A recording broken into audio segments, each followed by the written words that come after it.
नमस्कार and welcome back to my YouTube channel rising star 2.0। दोस्तों, अगर आप मिथिला यूनिवर्सिटी दरभंगा से पीजी एडमिशन सत्र यानी कि एमए, एमएससी और एमकॉम सत्र 2024 से 26 में नामांकन के लिए अपना आवेदन फॉर्म भरा हुआ था और यूनिवर्सिटी की तरफ से जारी की गई फर्स्ट, सेकेंड, थर्ड, फोर्थ और 5 मेरिट लिस्ट में भी अगर आपका चयन नहीं हुआ था और आप इंतजार कर रहे हैं कि जो है स्पॉट एडमिशन कब से शुरू होगा, तो आप सबों के लिए ये वीडियो इम्पोर्टेंट है। दरअसल इससे पिछला वीडियो जो मैंने बताया था उसमें भी आपको बताया हुआ था कि स्पॉट एडमिशन के लिए रिलेटेड क्या क्या गाइडलाइंस है, लेकिन फिर से मैं एक नए अपडेट के साथ आप सभी के बीच हूँ और इस वीडियो में मैं बात करने वाला हूँ कि पीजी की जो स्पॉट एडमिशन को लेकर के नोटिस जो है जारी कर दी गई है और जो नोटिस जारी की गई है वो क्या है। अभी जो है अभी भी बहुत सारे सीटें खाली है, तो अभी कितनी सीटें खाली है, इसके अलावा अगर आप स्पॉट एडमिशन प्रक्रिया में पार्टिसिपेट करते हैं यानी कि भाग लेते हैं तो आपका नामांकन कैसे होगा, ऑनलाइन होगा या ऑफलाइन होगा, कॉलेज जाना होगा कि नहीं जाना होगा, और इसमें डॉक्यूमेंट और फी क्या लगेगा, और सबसे बड़ी बात कि कितना नंबर है तो आपका इसमें नामांकन होगा। क्योंकि बहुत ऐसे छात्र हैं जिनके मन में कन्फ्यूजन है कि सर क्या इसमें नंबर मेरा कम है तो मेरा नामांकन हो सकता है। तो सभी अपडेट मैं इस वीडियो में आपको बताने वाला हूं, तो वीडियो को लास्ट तक देखिएगा और आगे के अपडेट के लिए हमारे चैनल को जरूर सब्सक्राइब कर लीजिएगा। तो चलिए दोस्तों, मैं स्टार्ट करते हैं, आपको सारी अपडेट जो है बताते हैं। तो दोस्तों, सबसे पहले तो ये समझिए कि अभी सीट कितनी खाली है, क्योंकि ये बहुत ऐसे छात्र हैं जिनके मन में कन्फ्यूजन रहता है। वैसे हमारे पास अगर डेटा आता है कि किस कॉलेज में कितनी सीटें खाली है, किस सब्जेक्ट में, तो उसका भी मैं अपडेट आपको दे दूंगा, लेकिन फिलहाल हमारे पास अभी अपडेट नहीं आया है। जब अपडेट आएगा तो आपको मैं फिर से जो है वीडियो बना करके आपको जो है एक्सप्लेन करके सूचित कर दूंगा। फिलहाल देखिए, अभी जो है जब चौथी मेरिट लिस्ट जारी की गई थी उसके बाद जो है 1841 सीट जो है यूनिवर्सिटी के पास बच गई थी सभी विषयों में मिला करके। और उसके बाद जो है जो 5वीं मेरिट लिस्ट जारी की गई थी उसमें जो है 345 छात्रों का ही चयन किया गया था। तो देखा जाए तो लगभग जो है यहाँ पे 1400 लगभग 80-85 सीटें अभी भी यूनिवर्सिटी में खाली है। और किस विषय में कितनी है वैसे देख ले तो जो जिस विषय में कम आवेदन आए हैं उसमें निश्चित रूप से सीटें जो है अधिक खाली होगी, लेकिन ट्रेंडिंग सब्जेक्ट में भी सीटें खाली होने की चांसेज है और ये होगी भी। चलिए अब आगे और भी अपडेट है, ये हम आपको बताते हैं। उससे पहले हम बात करते हैं कि डॉक्यूमेंट आपको क्या क्या लगेगा, क्योंकि एडमिशन में सबसे इम्पोर्टेंट जो भूमिका आपकी निभाती है वो आपकी डॉक्यूमेंट्स होती है। अगर आप आवेदन कर भी देते हैं और आपके पास अगर डॉक्यूमेंट नहीं होगा तो आप नामांकन नहीं ले पाएंगे, ठीक है। तो सबसे पहले तो यहाँ पे कॉमन एप्लीकेशन फॉर्म आपके पास होना चाहिए। फ़ोटो और सिग्नेचर तो सबके पास होता है। कॉमन एप्लीकेशन फॉर्म का मतलब हुआ कि जो आप अप्लाई किए हैं पीजी में किसी भी सब्जेक्ट के लिए वो आपके पास होना चाहिए, भले ही आप स्पॉट एडमिशन के लिए आवेदन क्यों ना करें। इसके अलावा यूनिवर्सिटी के द्वारा जो है सिलेक्शन लेटर जो जारी किया जाएगा उसका फोटोकॉपी आपके पास रहना चाहिए। पार्ट 3 का जो है मार्कशीट रहना चाहिए और साथ में एडमिट कार्ड, उस दोनों का जीरोक्स आपको लगेगा। वही जो है देखेंगे तो जो आपका आपकी जो कॉलेज है उसका CLC या TC होना चाहिए ओरिजिनल, और उसका फोटोकॉपी भी। जातीय एवं आय प्रमाण पत्र अगर आप जो है आरक्षण कोटा के अकॉर्डिंग अप्लाई किए हैं तो आपको देना पड़ेगा, उसका प्रति आपको रहना चाहिए, नहीं है तो अप्लाई करवा लीजिए, 1 से 2 दिन में आपका जो है आ जाएगा।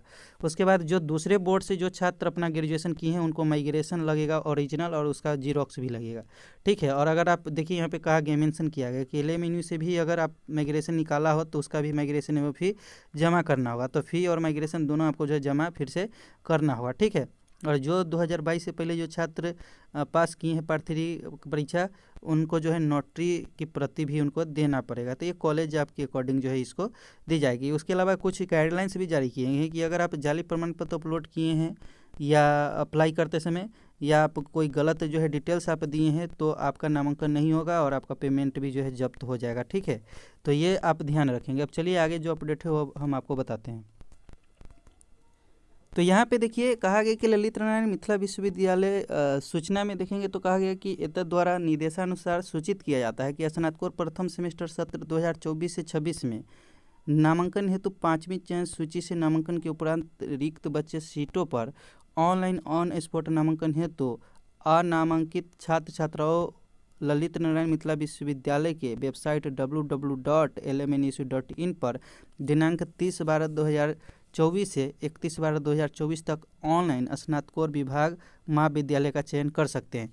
तो जिनका अभी तक नामांकन नहीं हुआ है उनका नामांकन अब कैसे होगा ऑन स्पॉट नामांकन में, ऑनलाइन। किस वेबसाइट से? www.lmnesu.in से, ठीक है।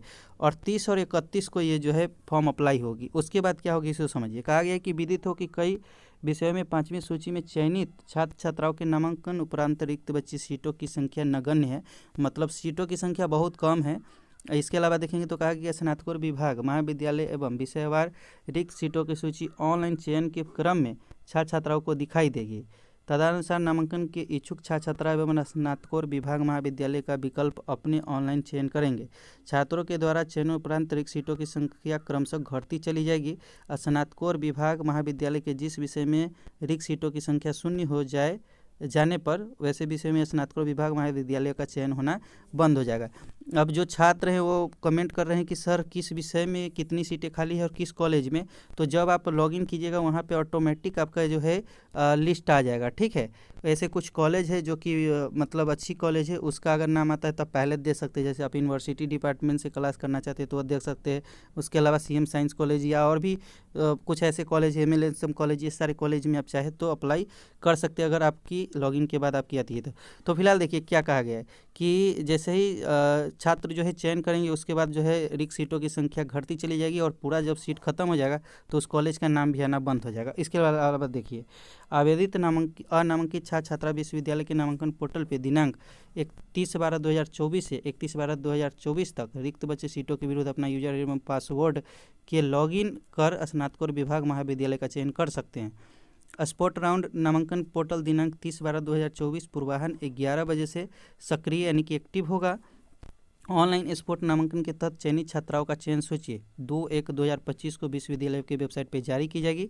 छात्र छात्रा अपना चयन लेटर यानी कि सिलेक्शन लेटर डाउनलोड कर दिनांक 3/1/2025 से 4/1/2025 तक आवंटित महाविद्यालय में अपना नामांकन करवा सकते हैं। तो देखिए इसमें ऐसा नहीं है कि आपका कम नंबर है तब का नामांकन नहीं होगा। क्या है कि पोर्टल खुलेगी, कब खुलेगी? 30/12 को खुलेगी, दिन के 11 बजे खुलेगी। ठीक है, और जितने भी छात्र जितने फास्ट में जो जा करके अपना कॉलेज सेलेक्ट कर लेंगे, अपने सब्जेक्ट के अकॉर्डिंग अपना फॉर्म फिल कर देंगे, उनका जो है उसमें मतलब नामांकन हो जाएगा। जो भी छात्र अपना सेलेक्ट कर लेते हैं, आपका कम नंबर भी है तब पर भी कोई बात नहीं है, लेकिन अगर आप सेलेक्ट कर लेते हैं तो आपका नामांकन हो जाएगा। ये नहीं कि आपका कम नंबर है तो नहीं होगा।